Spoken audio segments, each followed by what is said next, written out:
Alright, welcome to the Franchise Sports College Football Blog. I'm your man Akeem McCall here to continue my previews for this year's college football season.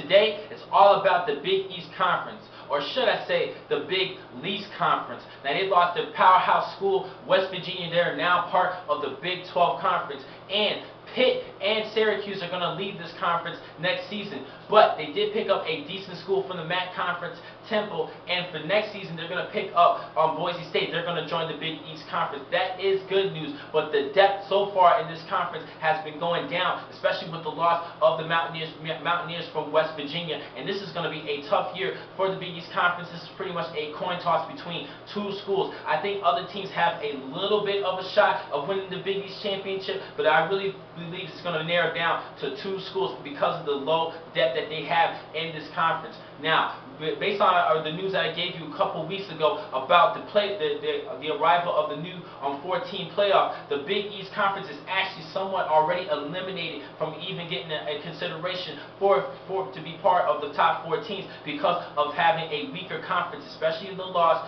of West Virginia. So they're already in a tough slump. So hopefully this upcoming season and for the next season and the next season after that, they can even boost up their ratings and hopefully be more of a competitor conference like they had years ago when both Miami and Virginia Tech used to be in the Big East Conference. Hopefully they get to turn things around for the next upcoming seasons and raise some eyebrows, and hopefully they can be a better consideration of making to the top 4 teams to make the 14 playoff when it begins in 2014. Now, have a couple of impact players to talk about this season for the Big East Conference. Starting with running back Lyle McCombs. He's the workhorse from Connecticut. He's a great running back. He averages just over 4 yards per carry, but he runs the ball hard. He has a lot of heart. He had over 10 touchdowns last season, and I think he's going to be that offensive weapon for the UConn Huskies, especially with the loss of Kashif Moore. He's going to have to, McCombs is going to have to step up and be that everyday down back that he has been doing since his freshman season, and I think he can have a big year.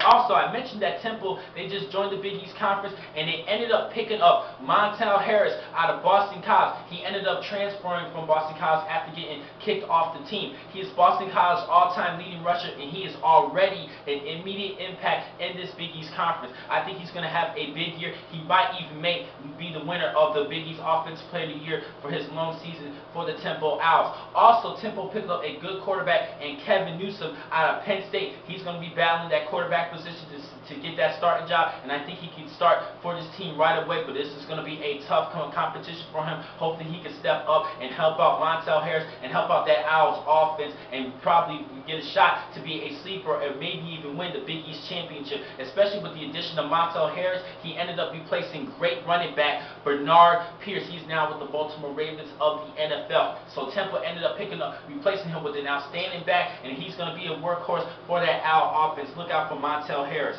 Another running back to look at, Ray Graham of the Pitt Panthers. This kid, he had just under 1,000 yards rushing last season, and I think he could get over 1,000 yards this year if he just stays healthy. He's going to be that top offensive weapon for the Pitt Panthers offense, and I really think all eyes is going to be on him on that offensive side of the ball. He really has to stay healthy and carry the load and be that true leader of that offense, even though Sincere is at quarterback.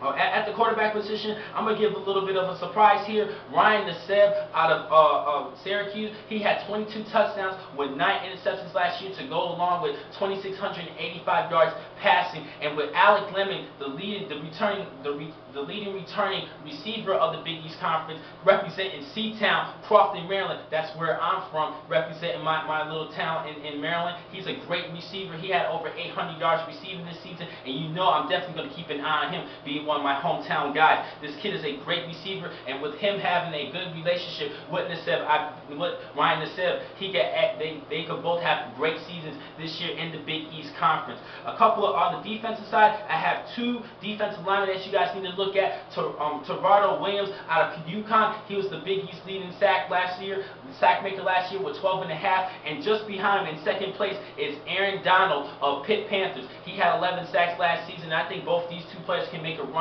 for the Defensive Player of the Year award. Now, speaking of the Defensive Player of the Year award, my last impact player player, Kasim Green out of Rutgers University. This kid, he's an outstanding player, defensive player of the year last season, 127 tackles, and he's going to be that leader for that great Scarlet Knight defense, who was actually 8th in the nation with 15.8 points allowed per game, and they're looking to do the same as well. They're having him back along with Deron Harmon, who had 5 interceptions last season, but he needs to be more aggressive in his ball playing skills. He needs to break up the ball a little bit better than what he did last season. He had just under 5. He had actually under 5 pass breakups last year. He needs to notch that up a little bit, cause more problems for receivers of that for the defense. And I think with both these two players returning, the Scarlet Knights can make a run for the Big East Championship this year. Now, have a couple of breakout players to talk about. Starting first and foremost, Teddy Bridgewater of the Louisville Cardinals. This kid is he had a great true freshman season,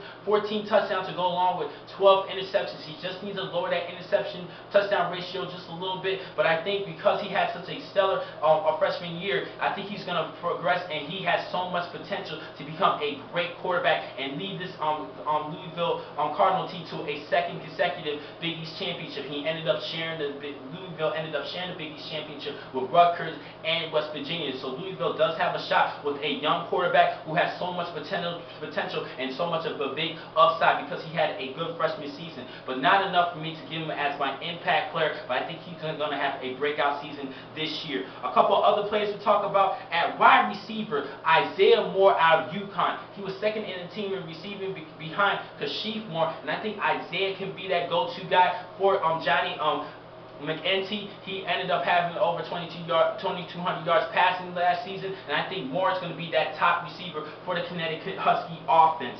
Also, at a quarterback I need to talk about, Munchie Legault. He ended up replacing Zach Collaros in a couple of games last season. They had a close loss to West Virginia, and they had a couple of big wins over UConn and Syracuse. And I really think Cincinnati can get their act together and rebound from last season and rebuild from last season. They ended up losing a couple of key players, just like Isaiah P., their star running back, offensive player of the year last season of the Big East Conference. So they have both George Wynn and Jamil Poteet, who's going to be splitting carries at the running back position for the Cincinnati Bearcats. I believe that all three of these players, at least one of these three players, can have a breakout season. So I had to mention all three of them for the Cincinnati Bearcat offense. Defensively, there's a little bit of, I think it's an underrated player in college football all around.